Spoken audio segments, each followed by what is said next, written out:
Richard, I have a new PodCatcher for you. Okay, first, what is a PodCatcher? Because I don't listen to podcasts. I know, I look at our downloads. But Richard, a PodCatcher is the app you use to get your favorite podcast. The most common is, of course, Apple Podcasts, but I found one that has really cool features. So podcasting is a silent medium, right? The way you find a new podcast is by what non-listeners tell you to listen to. GoodPods, Richard, is a podcatcher that I found and gives you ways to see what your friends are listening to and help you find new podcasts. Okay, well, wait. Couldn't I just tell you what I listen to? Well, from time to time, you may see someone share a podcast on some type of social media, but who pays attention to that? Am I right? We obviously do that all the time, and people don't see it. But with GoodPods, Richard, you can see the actual podcast your friends listen to, and then you can, right from the same app, listen, subscribe, and then you, Richard, the listener, can share those podcasts. Okay, but wait. Does this thing do anything else? Does the PodCatcher shine my shoes? It does not shine shoes, but Richard, you can find brand new podcasts to listen to while you shine your shoes. Because GoodPods, Richard, makes searching for podcasts is one of the best out there. Not only by podcast name, but by episodes and authors. GoodPods UI is really sweet, and they are providing updates all the time to improve it and make it the best podcatcher out there. Plus, on GoodPods, you can rate, share your thoughts on each podcast episode to help others find the podcast they will love. Okay. All this does sound good. Everything you're telling me sounds good. So, question. I do not understand phones.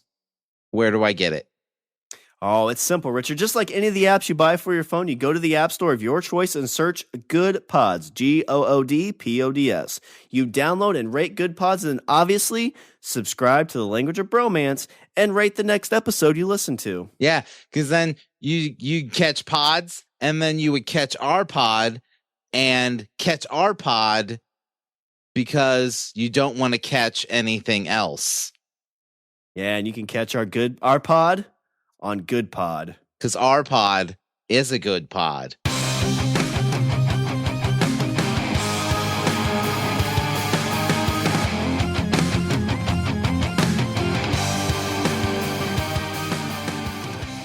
What's up, everybody? I'm Richard. And I'm Shawn. And we are speaking the language of bromance. Be sure to check out our OnlyFans page. Bros on bros. Cha-ching. We were just talking earlier about a way to find our golden meal ticket, and I suggested that we start an OnlyFans page, but Shawn doesn't think we would make any money because I refuse to take my shirt off. And I said, well, maybe people are into feet. And then Shawn said, who would be into feet? So people need to respond with, yeah, I would. We've got a survey on our Twitter. Yeah, go to surveymonkey.com/language of feet. Language of feet bands. Where do you want to see two bros play footsie for an hour?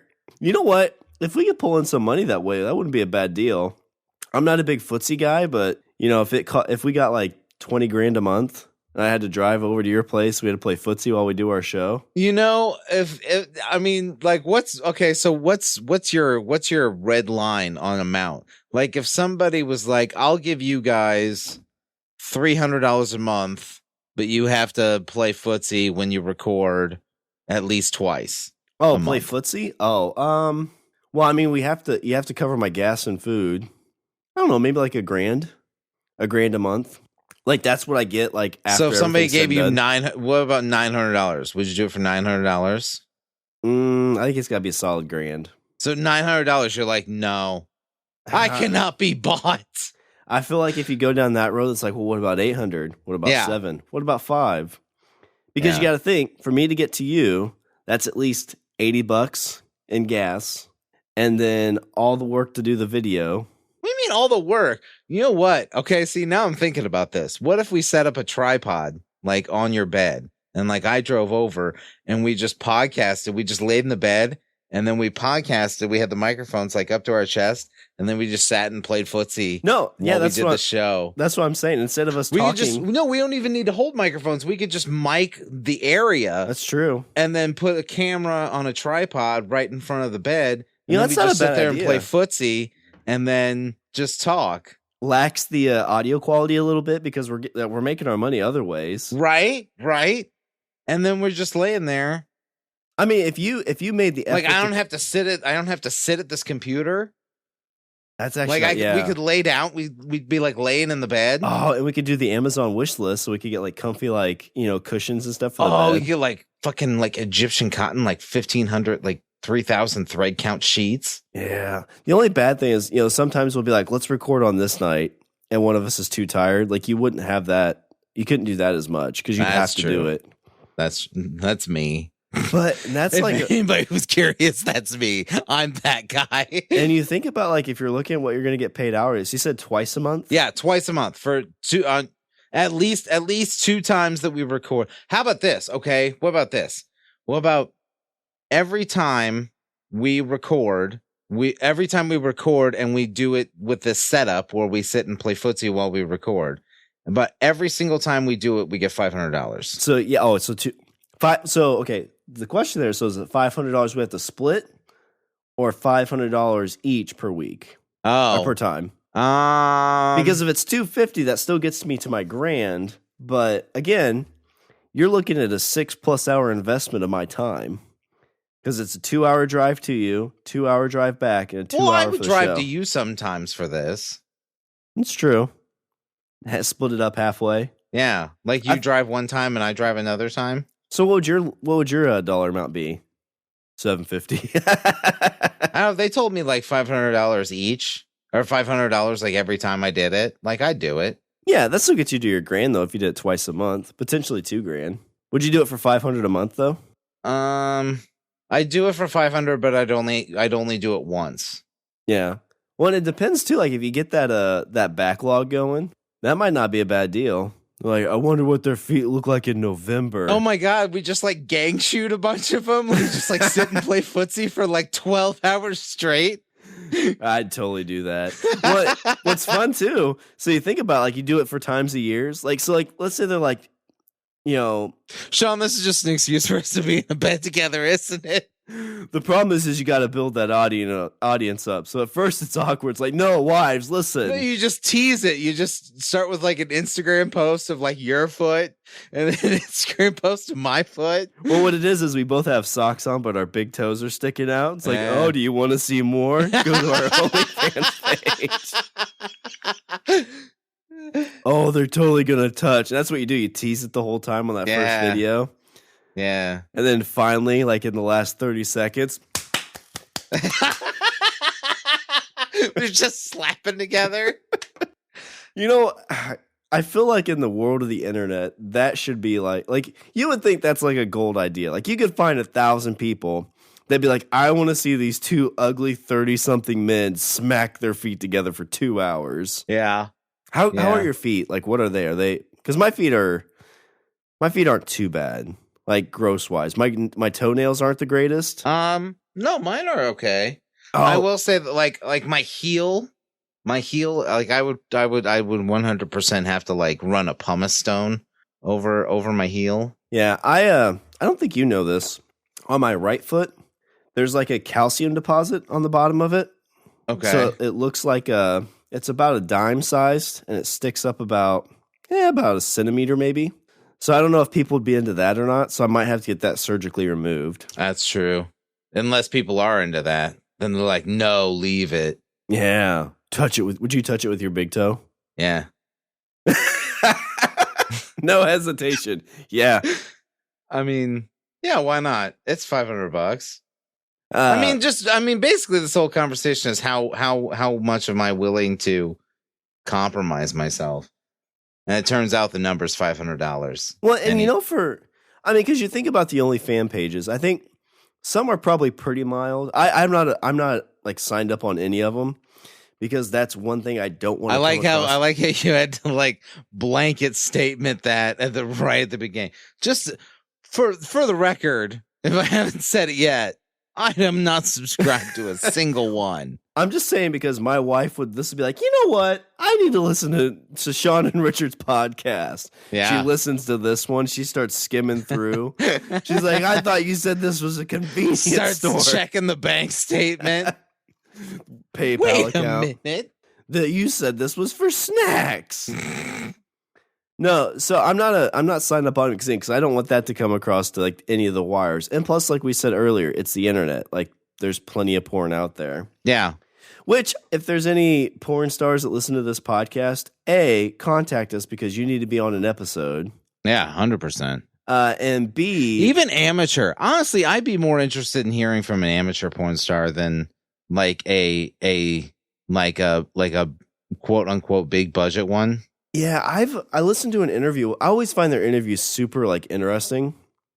And the AMAs are always interesting too. Oh, the AMAs are fantastic. It sounds like most of them now, like they do like, you know, your big Brazers or what's some of the other big porn studios? Naughty America. Cock Ninja. I think that's the one we made up like 6 episodes ago. Actually, it probably exists. I don't know. I'm not going to Google search that one. But it's a situation where like they do those and they make a little bit of money, but they have to do these like OnlyFans or private type stuff to actually make a living. Yeah, like that's like the the free videos that you see on Pornhub are basically the advertisements for the OnlyFans page where they actually make their scratch. I mean, they're basically like advertisements. They got paid $500 for this video or whatever the amount is, but really they use it as an advertisement. Yeah, but where was I going with that? I don't know because you're just like.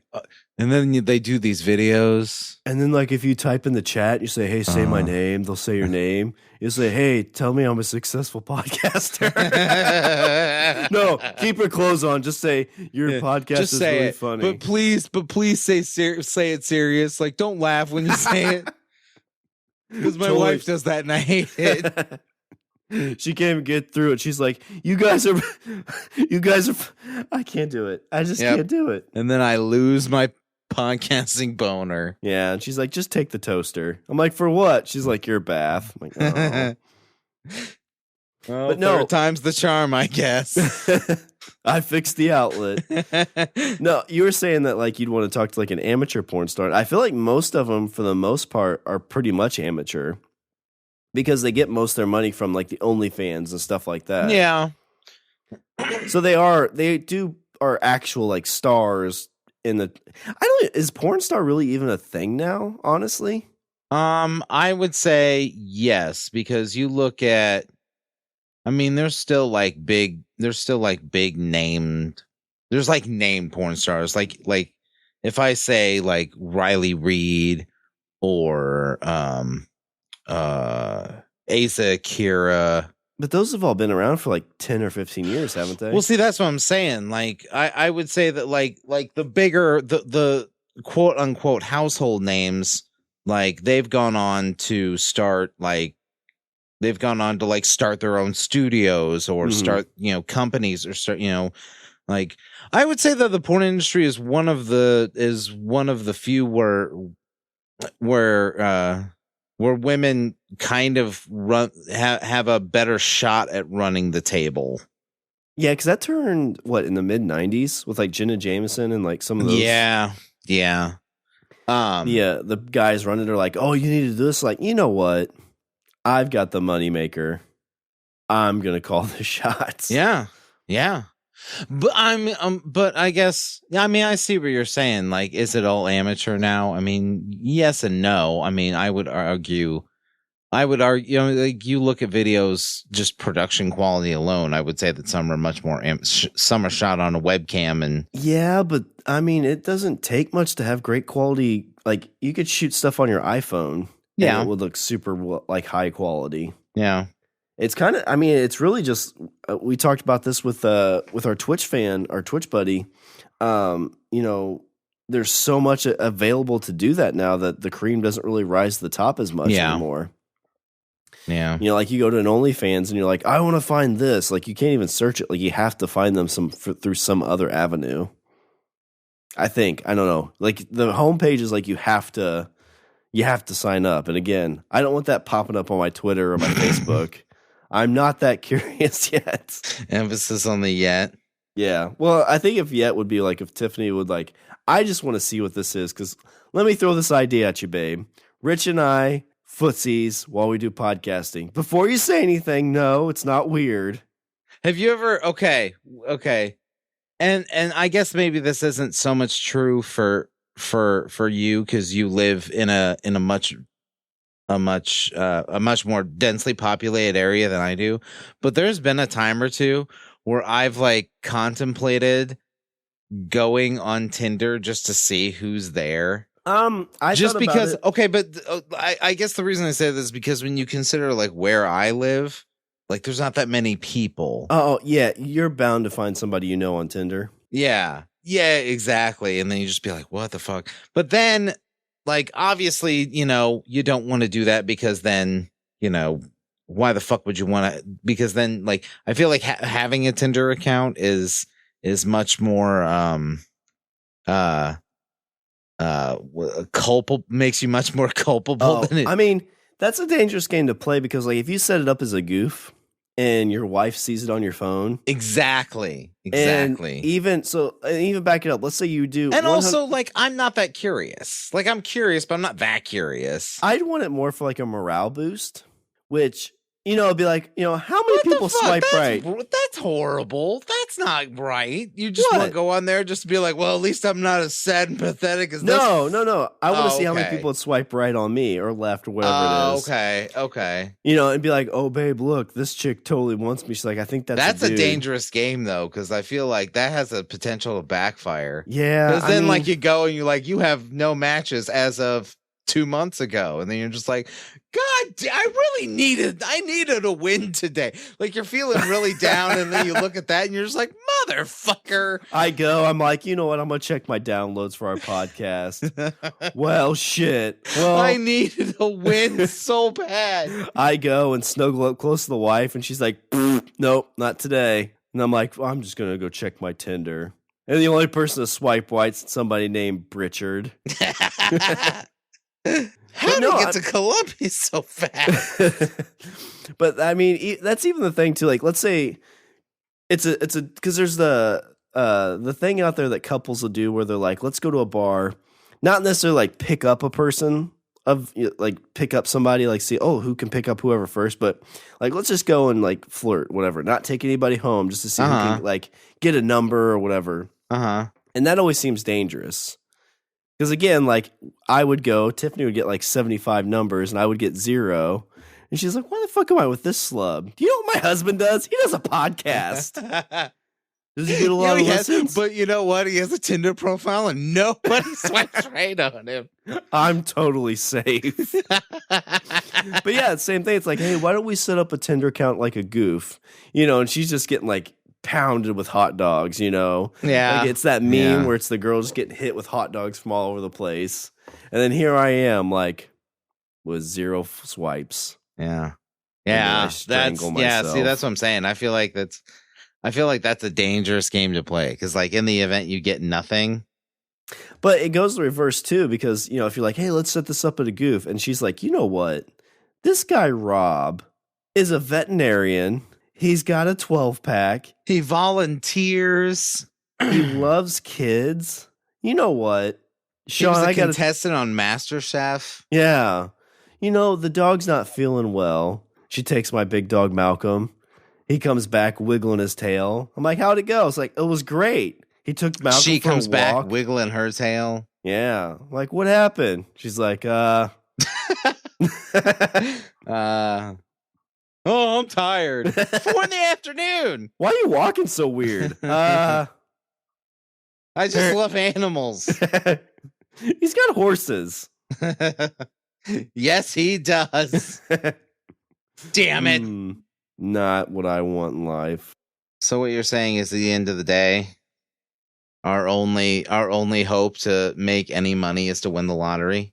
Good segue. I was trying to see if we could fit this in or not, but yeah. So I have been so with the lottery, Richard, I've wanted to talk about this for a while. I thought it'd be fun to almost do like a pretend like we won the lottery.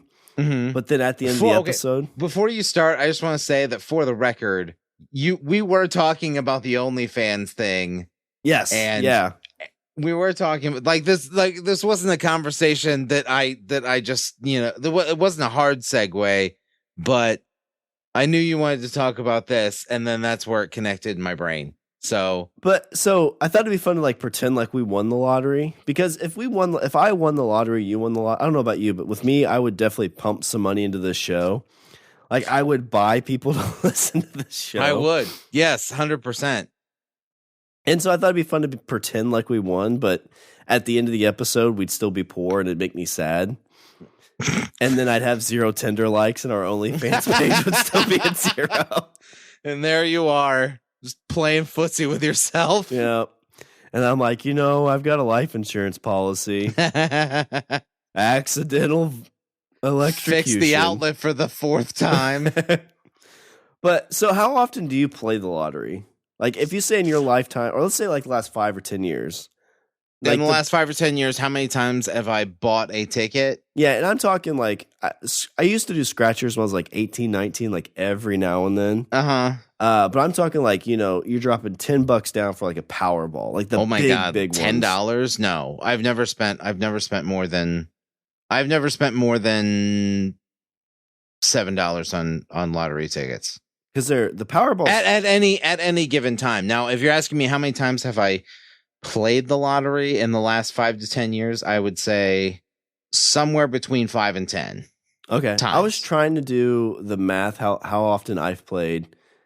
And I know like 5 years ago, like I was like, work was really stressful. Mm-hmm. And so if it was like a really shitty day, I'd be like, you know what? I'm going to go get a soda, and I'm going to drop $10 down on a Powerball ticket. Okay.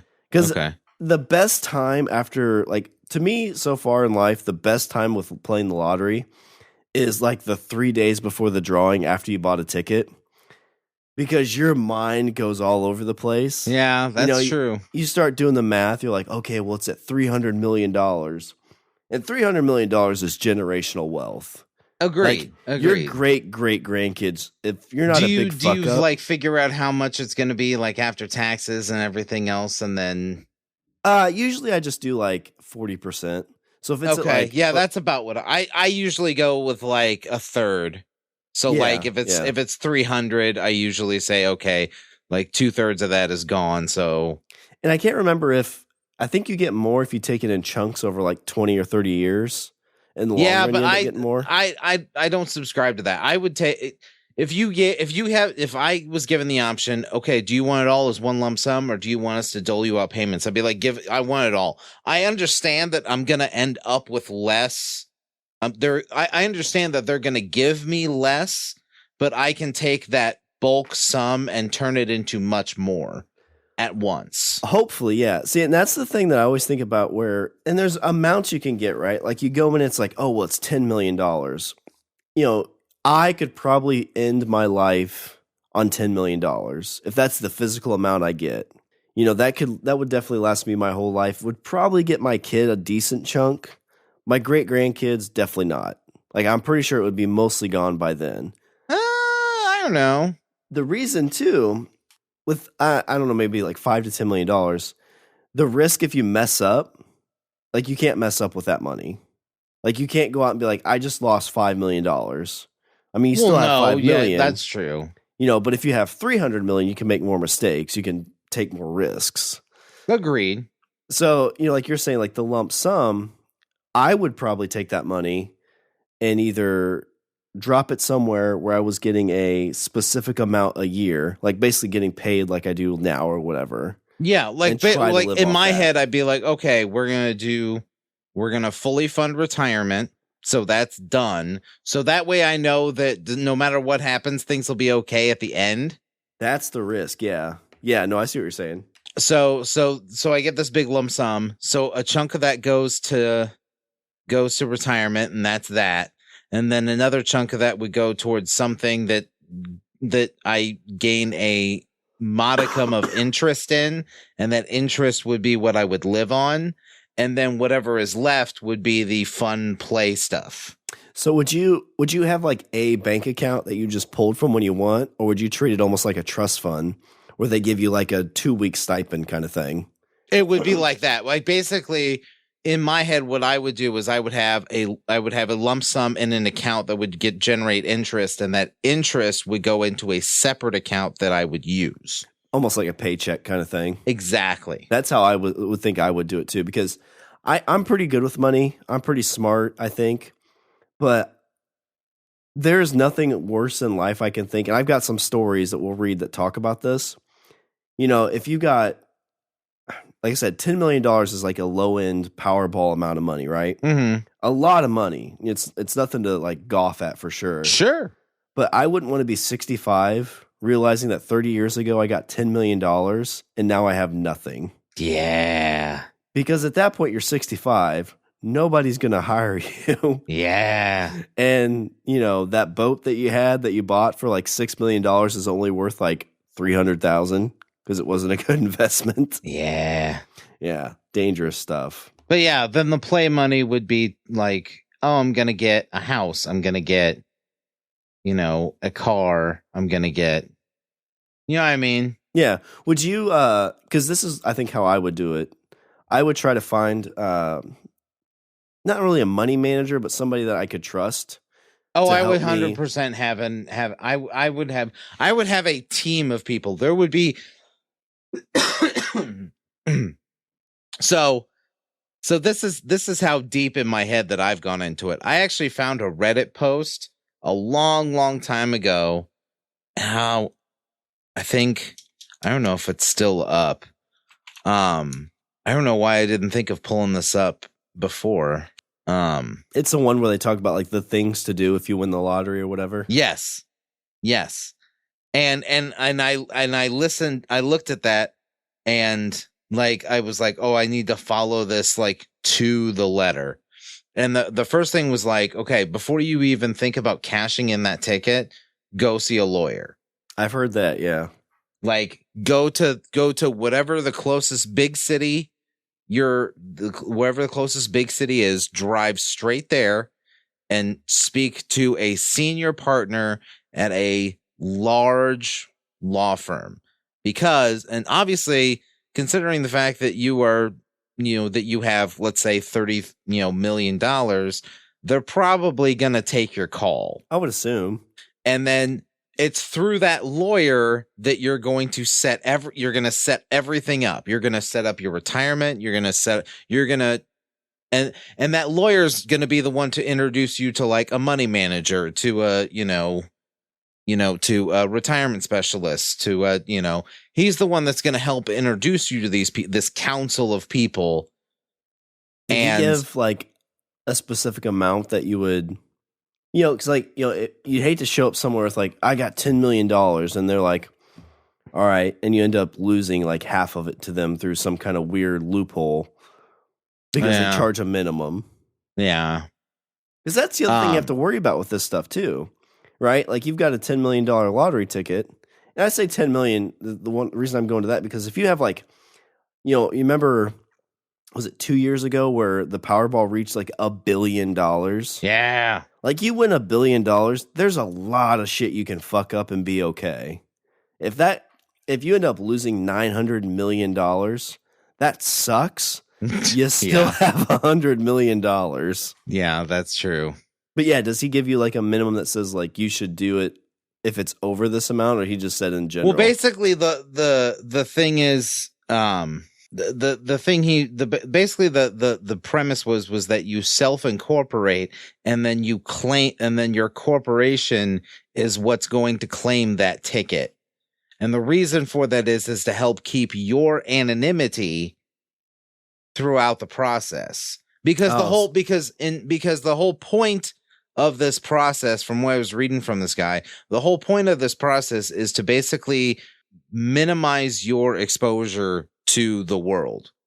Because so the second people attach your name to $10 million that's when shit starts to go awry. Because there are states where you have to basically name who won it.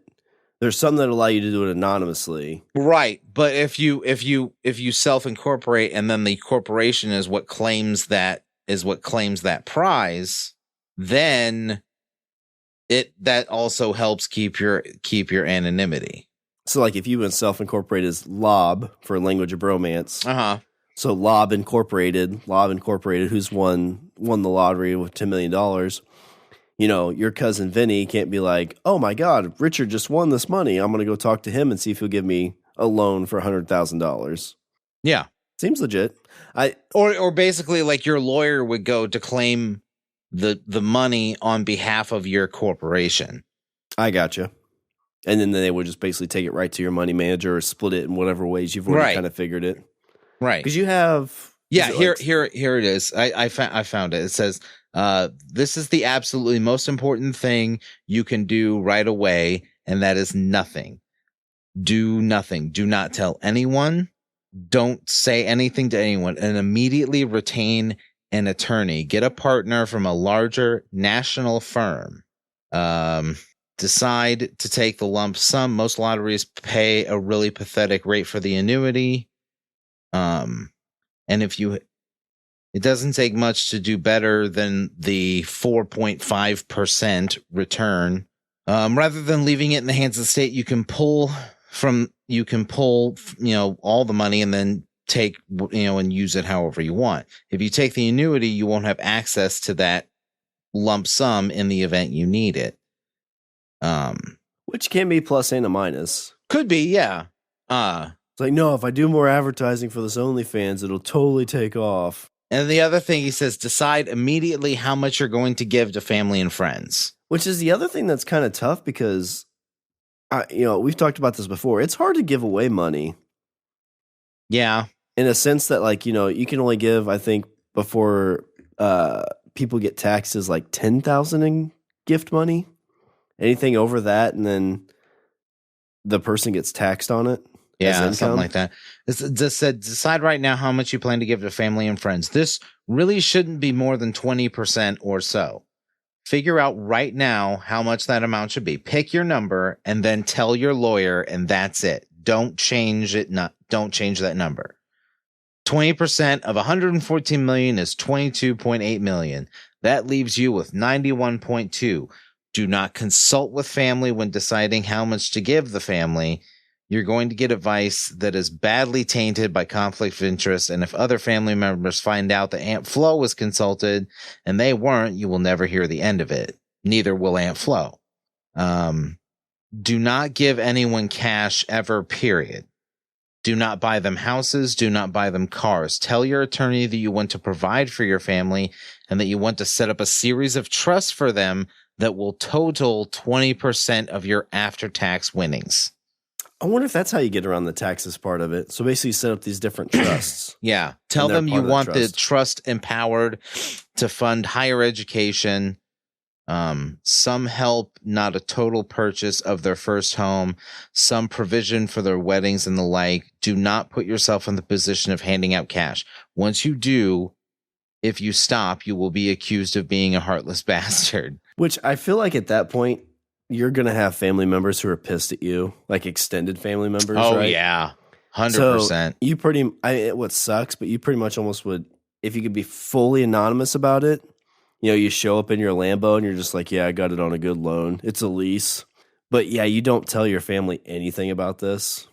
This is saying don't hire an investment manager. Investment managers charge fees, usually a percentage of the assets. If they charge 1%, they have to beat the market by 1% every year just to break even with a general market index fund. And you don't need the extra return or the extra risks. Go for the index fund instead if you must invest in stocks.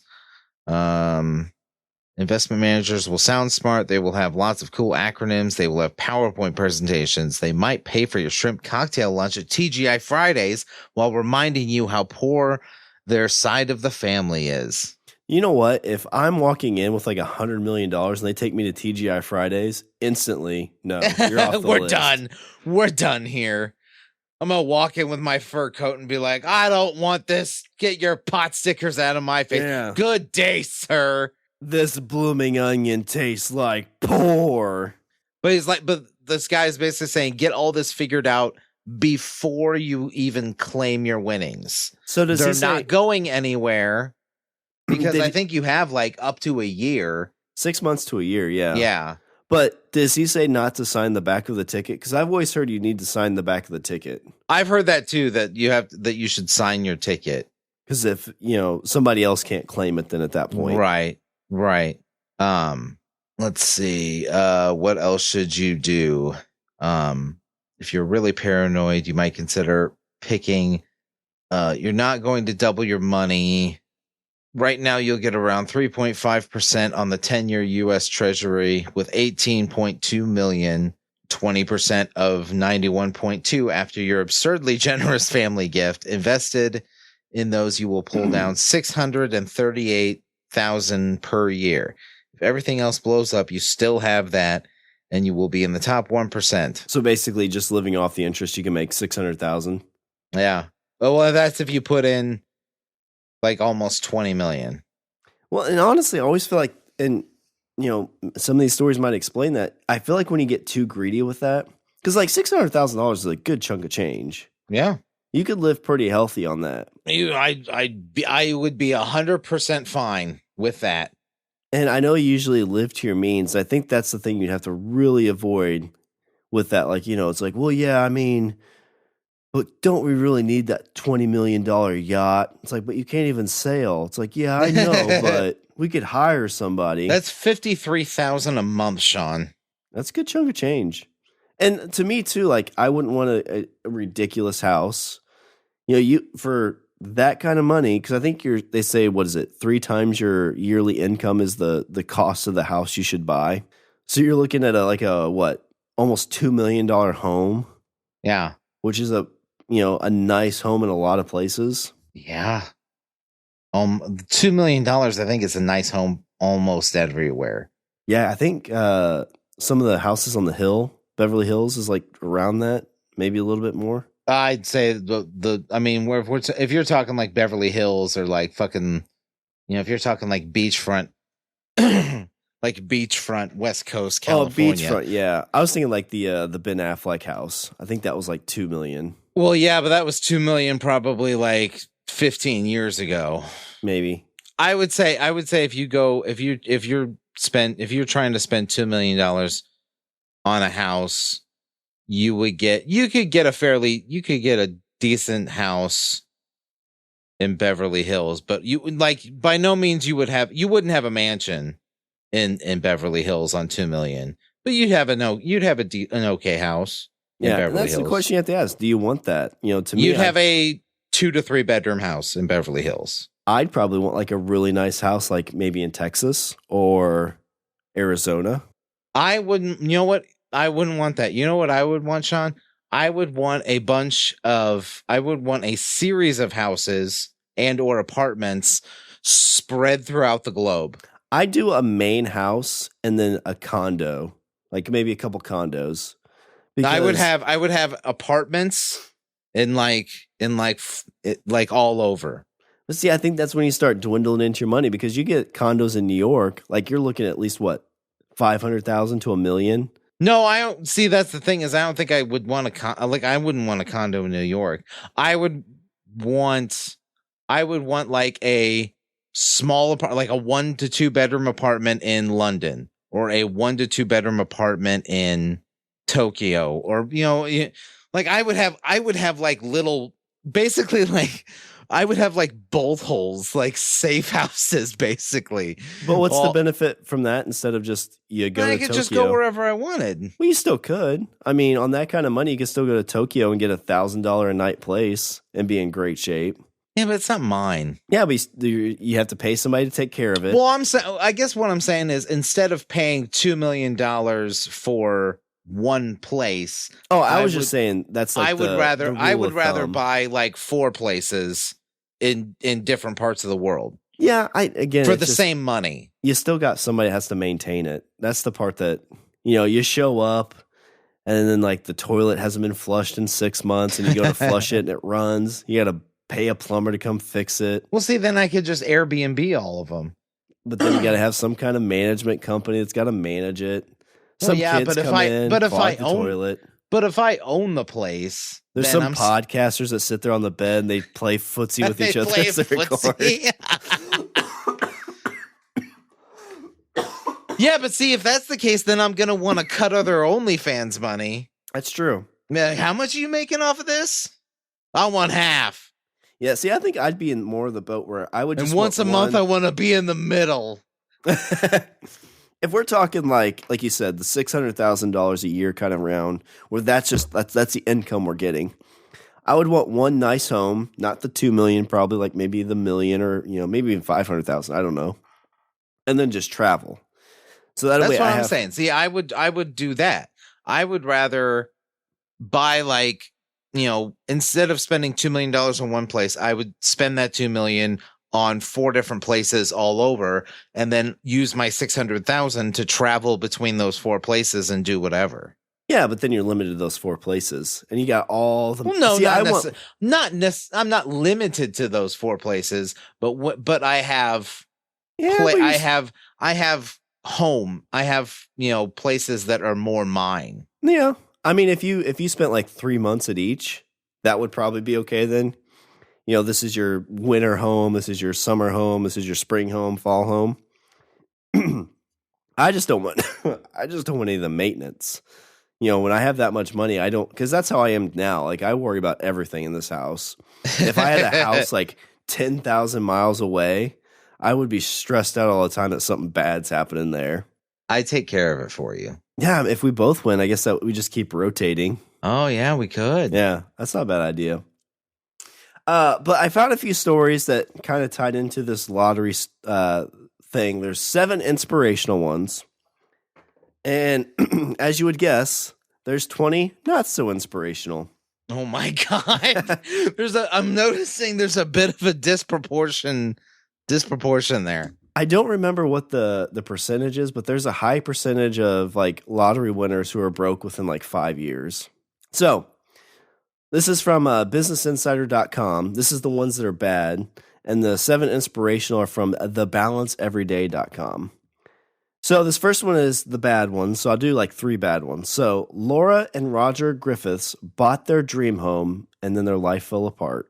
Oh, God. So this talks about that they won $2.76 million lottery jackpot, which like we talked, that's a lot of money. Yeah. But you can easily burn through that amount of money pretty quick, I think. Yeah, I can see that. I mean, you drop $1 million on a home, you pay it out outright, and then you start trying to, you don't live off the interest like we talked about, but you're like, oh, well, let's dive into this a little bit more, and all of a sudden, guess what? You're out of money. Mm-hmm, mm-hmm. And that sounds like what happened here. So before they won the lottery, they never argued, right? And these guys are from England. Okay. They bought $1 million barn-converted house and a Porsche. So right away, they've already cut half their money out with a home. Unless they're paying... Even if they paid for it outright, which I think taxes-wise isn't a good idea. Yeah. But you just burned half your money. If you don't, you're still paying monthly, but you have no income if you're not managing your money properly. See, like if I won, let's say it was me and it was just like $1 million, then that $1 million would just go straight into the bank. And then like, I would just like, even if all I'm getting off of that is $1,000, let's say $1,000 a month or okay. So what? So for 4% would be like what I say earlier, it was for 600,000, it was almost 20 million. Something like that, yeah. So we'll say for $1 million, like you're getting like $2,000 a month. Yeah. I mean, you'd still have to probably work, but it's $2,000 extra dollars. Exactly. It's not just that, it's $2,000 guaranteed dollars. You know what I mean? Like if everything else like blows up and goes to shit, then you can at least say, well, I have 2,000. I know I'm getting $2,000 a month. Yeah, but it's not like, oh, well, I have $1 million. Well, let's go buy a $700,000 house. Fuck that. That's dumb. So apparently their fortune ended in 2010 when a freak fire gutted their house. So apparently they couldn't find it. They couldn't pay for insurance because it was underinsured. Oh my They had to shell God. out for repairs and 7 months of temporary accommodations. Oh, I forgot to mention they also took luxurious luxurious trips to Dubai, Monaco, and New York City. Damn. So shortly after, there were claims that Roger drove away in the Porsche after Laura confronted him over emails suggesting that he was interested in another woman. I hope that woman was a businesswoman. So next story, Bud Post lost $16.2 million within a nightmarish year. Oof. And his own brother allegedly put out a hit on him. God damn. That's horrible. Yeah. So William Bud Post, he won $16.2 million in the Pennsylvania lottery in 1988, but he was $1 million in debt within the year. So a girlfriend sued him for a third of his winnings. His brother was arrested for allegedly hiring a hitman to kill him. He sunk money into the family business, which sank him in debt. And he spent time in jail after firing a gun over the head of a bill collector. And so this is kind of like, this is the story I think about when you hear about these, because he basically lived quietly on $450 a month in food stamps until his death in 2006. Okay. And that's kind of like 16 million. Like, again, you mess up once or twice, you're in this boat. Mess up bad. Yeah. But if you just take precautions and play it more conservatively, you got money for you, your kid, and probably your kid's kid. Yeah. One more sad story before we move on to some good ones. Oh, please. So Martin, I need some good ones. I need to know that this is not like the 10th plague that would like fucking, turn my fields to ash and leave me with dust in my mouth. This one's very similar to what almost happened to my dad. So Martin and Kay Tot won 5. Did your dad win the lottery? These two, the Tots, Laura! They won the 5. boy wants to spend all my money on dresses. He wants me to invest in his OnlyFans page. He just plays footsie on there, Laura. I bet it's as bad as his podcast. Wait a minute, who's in the... Oh, damn it. Look who's in the bed with him, Laura. Shouldn't we get that damn thing fixed on his foot, Laura? It's hideous. So Martin and Kay Tot won a $5 million jackpot, Richard, but they lost the ticket. Oh. My dad bought a ticket, and they announced, I think, like the day that the drawing was, that somebody had won it. He looked all over for the ticket, Richard, and he left it in his pants that my mom washed. Oh, no. And he was like, for a day or two, was like, that would be my luck. I would win X million dollars, and I would have washed the ticket. But either they announced where it was and it wasn't where he bought his, or the people who won it came forward. Uh-huh. And that was probably the most happy he's ever been not to win the lottery. Yeah, I get that. That makes 100% sense. I mean, think about that, Richard. Like, let's say like right now, let's say you buy a ticket today. Uh-huh. And then, which I probably will do now, thanks. I'll probably buy one tomorrow. You come home, you don't think about it, because I check it like 2 days later. Yeah. And you're like, holy shit, like somebody won. From the gas station I bought my ticket, and you're looking, and the wife is like, laundry's done. And you pull out this crumpled, and then for like a year you hear, $100 million goes unclaimed. $100 million goes unclaimed. Oh my God. Babe, what are you doing with the toaster? Making a video for my OnlyFans page. So they were 33 and 24 at the time from the UK, and they missed out on the $5 million fortune because they lost their ticket. There's a 7-week investigation, the company that runs the lottery. But since there's a 30-day limit on reporting lost tickets, the company was not required to pay up. So basically, they missed the window altogether, and they could not get their money. Uh-huh. Which to me, I feel like, I always equate this to, this has been like 5 or 6 years ago, maybe longer. So in baseball, Richard, there's a thing called a perfect game. So like, it's where you pitch a perfect game? Pitch a perfect game. It's where a pitcher faces the minimum, 27 batters. Yeah. So 3 up, 3 up, 3 down. Yeah. Throughout the whole game. Yeah. Nobody gets on base, no errors, no hits, no nothing. Yeah. There's a guy in Detroit. This has happened like 23 times in Major League Baseball history. Okay. There's a and you're talking about like thousands of games. Oh, I mean, there's each team plays 162 games a year times 30 teams times, well, not quite times because there hasn't always been 30 teams, but over 130 years of baseball. 23 or 27 people have done this. Mm-hmm. This guy, Richard, has 26 up, 26 down. So he's facing the very last batter in a game. This is a once-in-a-lifetime thing, Richard. He throws the pitch. Batter hits the ball to first base. Pitcher runs to first base. First baseman tosses the ball to the pitcher. Catches it. Touches the base before the runner. Runner touches the base. Umpire goes, safe. Aww. Clear as day that he beat him there. And what do? The game basically is over at that point. Guy got a hit. Wait until the umpire is walking to his car that night, and then you kick the shit out of him. I don't know if that umpire is still in the league. I know he basically because they didn't have replay at that point. And when he went looked at it, he's like, I just took this thing from this guy. I basically stole this moment from this kid.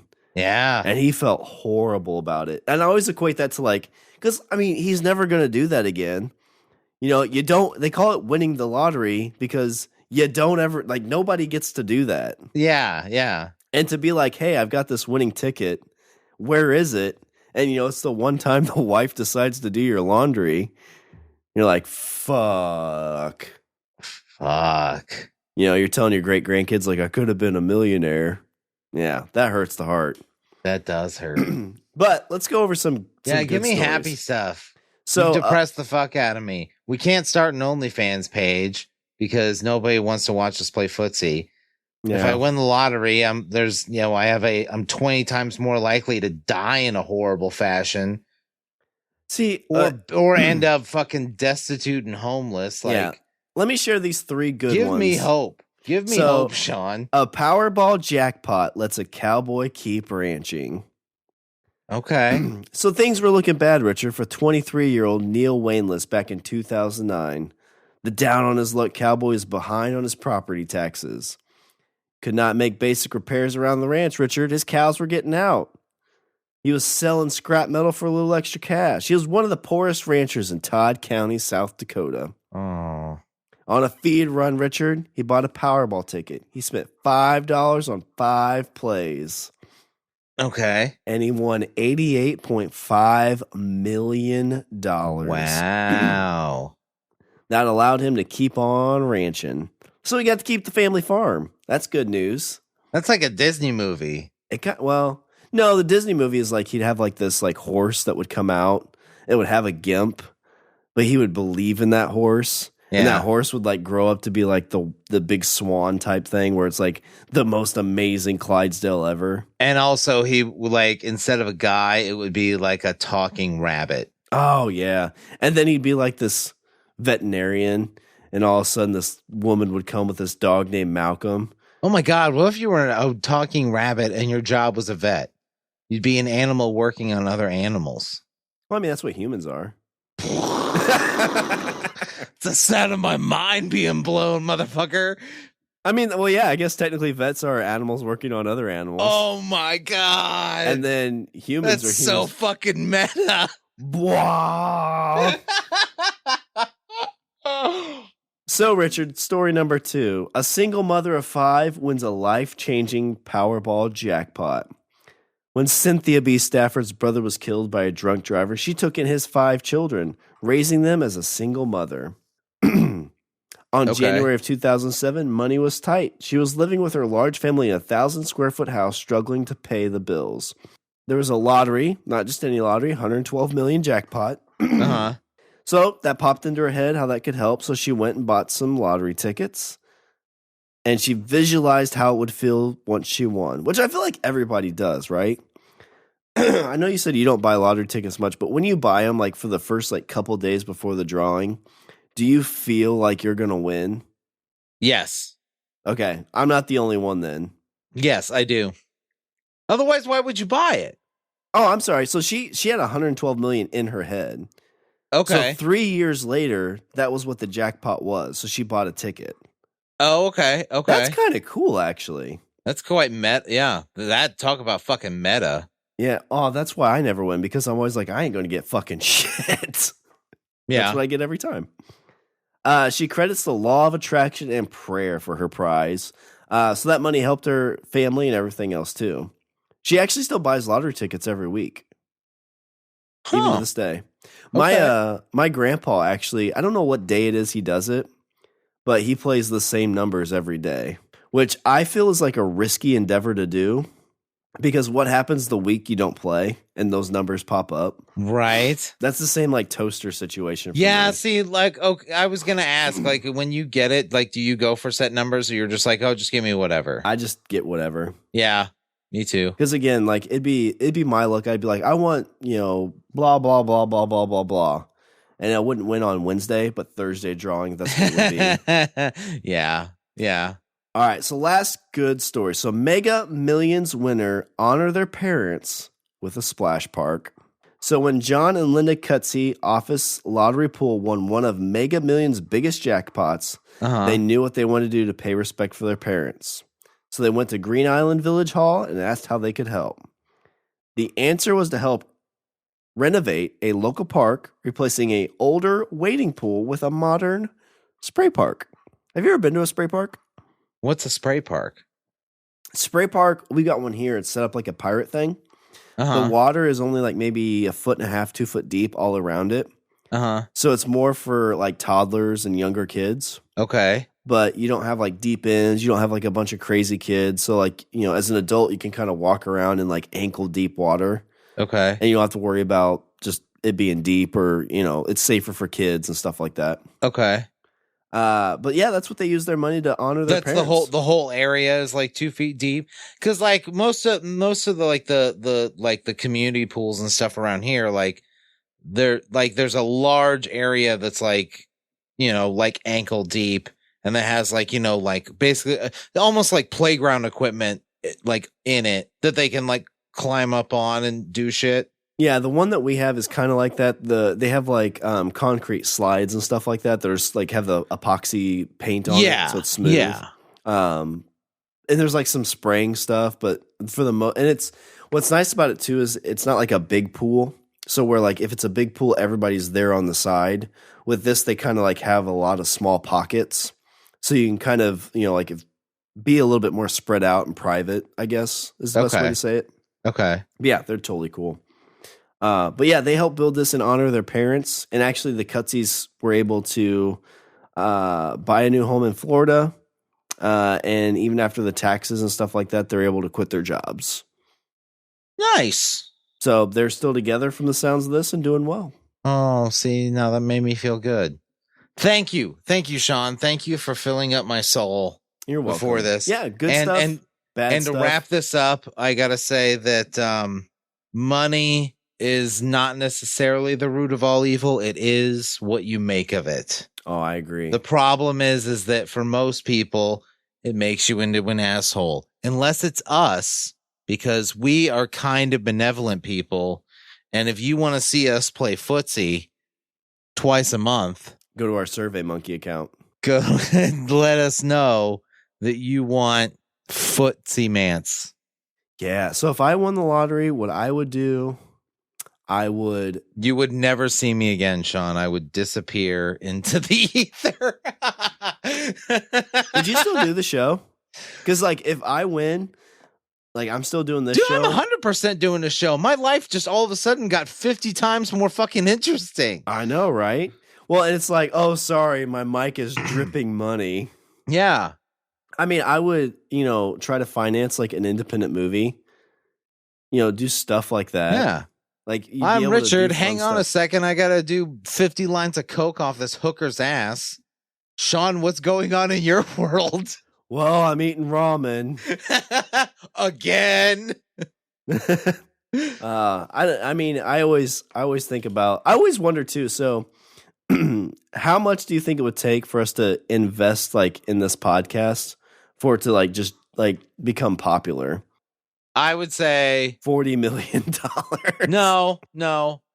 Like if I would say that I think if you and I put $100,000 or more into like advertising, that would get enough to get it rolling. I think that would be enough that we could actually like collect money off of this. Yeah. All right. Well, when our OnlyFans page starts rolling in some cash, I guess we can start putting it back in this. Now we have a plan. Yeah. That's our business plan. We do. That's our retirement plan. We whore ourselves out with the footsie so we can do our passion. All right. Well, if there's nothing else on your Richard's closing thoughts, I'll do a little bit of housekeeping. Yes. Visit our website. We're at languageofbros.com. Follow us on Twitter and Instagram at languageofbro. Follow us on OnlyFans at Bros on Feet. Email us at bros@languageofbros.com. You can like us on Facebook. And there's a couple ways you can help show that us support and spread the bromance. You can like, retweet, share our show on Reddit. And you can also pick up some merch at the LOB merch store at the T Public. And you know what? Let's say you don't want to do any of that. You got enough shirts, but you want to take the next step. We have our Patreon account. It's patreon.com/languageofbromance. Richard, what's our Patreon account? What's amazing about that? Well, because when you're there, then you send us money and then we send you pictures of our feet. Yeah. Oh, totally. That's a new tier. Yeah. We're always going to keep this show ad-free, and one of the ways that we do that is from our wonderful listeners who support us on Patreon, like Wendy and Aaron. We thank you guys very much for helping us out there. You the best. All right. Well, is there anything else before I close her out? No, I'm done, and now I'm happy, but then now that I realize that that will never happen to me, now I'm sad. Yeah, I'm not going to go lay on a bed of 20s. I'm going to go lay on a bed of nickels.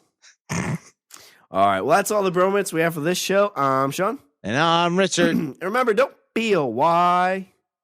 Be a why not. OnlyFans or surveymonkey.com/languageofeetmans. Yeah. I mean, we could make like all kinds of cool designs with our feet, like hearts. Oh my God. We could do hentai tattoos on them. Oh, yeah. We could put ads on our feet. Like, that's the next step. Like Easter's Easter's on the way. We could paint eggs on our feet. Oh, or Easter eggs, like solve the puzzle on our feet. Oh my God. $1 million idea. Who needs the lottery? We've got this. I need the lottery. Yeah, we need the lottery.